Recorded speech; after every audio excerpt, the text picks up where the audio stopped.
మూడుముళ్ళ బంధం పార్ట్ 44. వైష్ణవి భయపడుతుంది. విక్రమ్ అలాగే వైష్ణవి చుట్టూ చేతులు వేసి వెనక్కి వాలిపోతాడు. వైష్ణవి కోపంగా తన చేతులతో విక్రమ్ గుండెలపై కొడుతుంటే వైషు ఒకసారి నా వైపు చూడు అని అంటాడు. కానీ వైషు అవేమీ పట్టించుకోకుండా విక్రమ్ని కొడుతూ ఉంటుంది. విక్రమ్ సీరియస్గా వైషు నా వైపు చూడు అని గట్టిగా అంటాడు. దెబ్బకి వైష్ణవి కొట్టడం ఆపేసి విక్రమ్ కళ్ళల్లోకి చూస్తుంది. ఇప్పుడు చెప్పు, నేను చెబుతున్నది నిజమా అబద్ధమా అని అడగగానే, అంటే మీరు ఏం చెబుతున్నారో విక్రమ్ గారు అని అమాయకంగా అడుగుతుంది వైష్ణవి. దానికి విక్రమ్, అమ్మాయి స్పృహలో లేకుంటే అలాంటి పనులు చేసే వాడిలాగా కనిపిస్తున్నానా నీకు అని సీరియస్గా అడుగుతాడు. దానికి వైష్ణవి లేదు అని నెమ్మదిగా చెబుతుంది. మరెందుకు అన్ని మాటలు అంటున్నావు అని అంటుంటే, మీరే కదా మనిద్దరి మధ్య నైట్ ఏదో జరిగిందని చెబుతున్నారు అని అమాయకంగా అడుగుతుంది వైష్ణవి. దానికి విక్రమ్ నవ్వి, అమ్మ వైష్ణవి గారు, నేనేదో కొంచెం సేపు నిన్ను ఏడిపిద్దామని అలా అన్నాను, అంతేకాని నువ్వు దాన్ని ఇంత సీరియస్గా తీసుకుంటావని నేను అనుకోలేదు. దీన్ని బట్టి తెలుస్తుంది నీకు నాపై ఎంత నమ్మకం ఉందో అని విక్రమ్ అంటాడు. వైష్ణవి వెంటనే తన చేతిని విక్రమ్ నోటికి అడ్డుపెట్టి, నేను ఈ ప్రపంచంలో ఎవరినైనా ఎక్కువగా నమ్ముతున్నానంటే అది మీ ఒక్కరినే విక్రమ్ గారు. మీపై నాకు చాలా నమ్మకం ఉంది.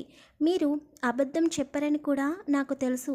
అందుకే ఇప్పుడు కూడా నిజమే చెబుతున్నారేమోనని నేను అలా మిమ్మల్ని చాలా మాటలు అన్నాను. ఐఎమ్ సారీ విక్రమ్ గారు. నిజంగా మనిద్దరి మధ్య రాత్రి ఏం జరగలేదా అని అమాయకంగా అడుగుతుంది. దానికి విక్రమ్, జరగలేదని బాధపడుతున్నావా వైష్ణవి అని అల్లరిగా అంటాడు. దానికి వైష్ణవి విక్రమ్ వైపు సీరియస్గా చూసి, నేను అలాంటి అమ్మాయినా అని అడిగేసరికి విక్రమ్ కూడా సీరియస్ అయ్యి, నేను ఏదో సరదాగా అంటే నువ్వు తక్కువ చేసుకుంటావా ఏంటి, చంపేస్తాను, ఎప్పుడూ కూడా నీ గురించి నువ్వు తక్కువగా మాట్లాడావంటే అని సీరియస్గా అంటాడు. దానికి వైష్ణవి హ్యాపీగా ఫీల్ అయ్యి విక్రమ్ వైపు అలాగే చూస్తూ ఉంటుంది. విక్రమ్ వైష్ణవి వైపు చూసి, నువ్వు ఇలాగే కొంతసేపు నా పైన ఉంటే రాత్రి జరగలేనిది ఇప్పుడు జరిగేటట్టుంది అని అల్లరిగా అంటాడు. వైష్ణవి అప్పటిదాకా విక్రమ్తో ఎలా మాట్లాడిందో చూసుకుని వెంటనే విక్రమ్ పైనుండి లేచి గబగబా బెడ్ దిగేసి నుంచుని ఉంటుంది. విక్రమ్ కూడా లేచి బెడ్పై కూర్చుని, ఇలా వచ్చి ఇక్కడ కూర్చో అని చెప్పి వైష్ణవిని బెడ్పై కూర్చోబెడతాడు. ఇప్పుడు చెప్పు, నువ్వు అసలు నిన్న ఎందుకు బయటకు వెళ్ళావు? అసలు నీకు కొంచెమైనా బుద్ధుందా? నువ్వేమన్నా ఇంట్లో ఉన్నావని అనుకుంటున్నావా? నీ ఇష్టం వచ్చినట్టు చెప్పకుండా అలా ఎలా రెస్టారెంట్ బయటికి వెళ్ళిపోయావు? నా గురించి ఒక్కసారి కూడా ఆలోచించలేదు. నువ్వు కనిపించకపోయేసరికి నా గుండె కొట్టుకోవడం కూడా ఆగిపోయింది. లైఫ్లో మొట్టమొదటిసారిగా నీ గురించి నేను ఎంత ఏడ్చానో నీకు తెలుసా అని వైష్ణవి వైపు సీరియస్గా చూసి అడుగుతాడు. విక్రమ్ తన గురించి మొట్టమొదటిసారిగా తన లైఫ్లో కన్నీరుని బయటకు రప్పించాడని తెలుసుకున్న వైష్ణవి వెంటనే విక్రమ్ని గట్టిగా హక్ చేసుకుని, ఐఎమ్ సారీ విక్రమ్ గారు, రాత్రి అలా జరిగేసరికి కొంచెం కంగారుగా అనిపించి ఆలోచించుకుంటూ బయటకు వెళ్ళిపోయాను. లోపలికి వచ్చేద్దామని వచ్చేటప్పటికీ ఒక వ్యక్తి వచ్చి, మీరు రెస్టారెంట్ వెనుక సైడ్ నా గురించి వెతుకుతున్నారని, చాలా బాధపడుతున్నారని చెప్పాడు.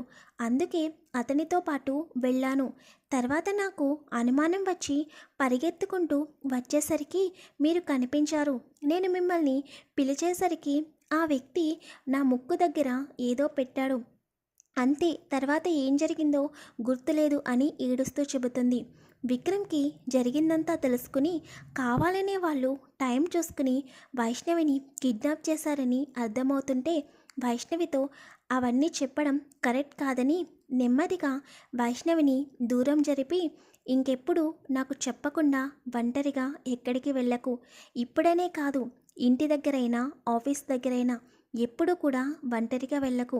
నేను చెప్పేది నీకు అర్థమవుతుందా అని అంటాడు విక్రమ్. వైష్ణవి విక్రమ్ వైపు కళ్ళనీళ్లతో చూస్తూ, మీరు నా గురించే కదా ఆలోచించేది? మీకు చెప్పకుండా నేను ఎక్కడికి వెళ్ళను అని చెబుతుంది. తర్వాత విక్రమ్ వైపు చూసి, విక్రమ్ గారు, మీరు నా దగ్గరికి ఎలా వచ్చారు? నన్ను తీసుకువెళ్ళిన ఆ రౌడీలు ఏమయ్యారు అని అడుగుతుంది. దానికి విక్రమ్, నేను రిసెప్షన్ దగ్గరికి వెళ్ళి రెస్టారెంట్ గురించి తెలుసుకున్నాను. రెస్టారెంట్ వెనుక సైడ్ కూడా రోడ్డు ఉందని చెప్పింది ఆమె.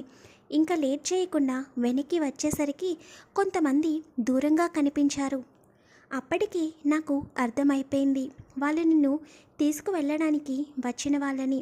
నేను వచ్చేసరికి వాళ్ళు నిన్ను కారులో పడుకోబెట్టి వెళ్ళడానికి రెడీ అవుతుండగా అదే సమయానికి వెళ్ళి అందరినీ కొట్టి నిన్ను తీసుకుని రెస్టారెంట్కి వచ్చాను అని చెబుతాడు. అలాగే వైష్ణవి వైపు చూస్తూ, నీకు ఏదైనా జరిగితే నేను ఉండలేను వైష్ణవి, ప్లీజ్ అర్థం చేసుకో.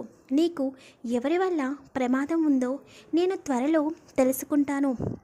నువ్వు మాత్రం నన్ను వదిలి దూరంగా వెళ్ళకు.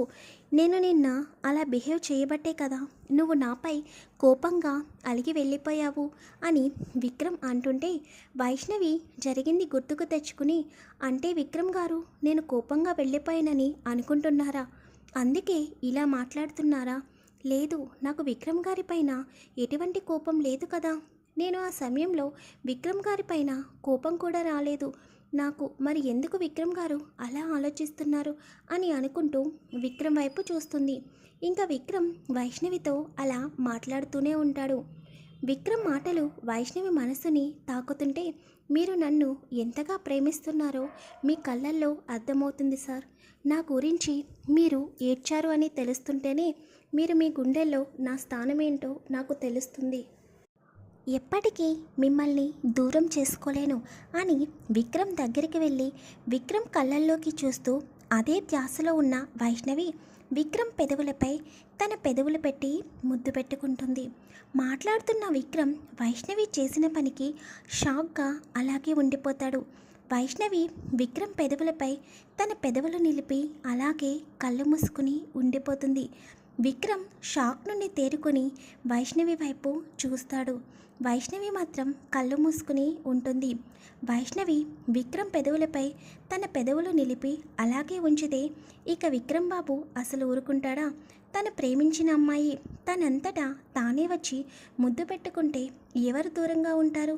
వెంటనే విక్రమ్ కూడా వైష్ణవిని ముద్దు పెట్టుకోవడం స్టార్ట్ చేస్తాడు. విక్రమ్ తనని ముద్దు పెట్టుకుంటున్నట్టు వైష్ణవికి తెలుస్తున్న విక్రమ్కి సహకరిస్తుందే తప్ప అడ్డు చెప్పదు. అలా ఒకరికొకరు ఎంతో ఇష్టంగా ఇరువురికి ఎంత ప్రేమ ఉందో ఒక్క ముద్దులోనే తెలుపుకుంటూ ఉంటారు.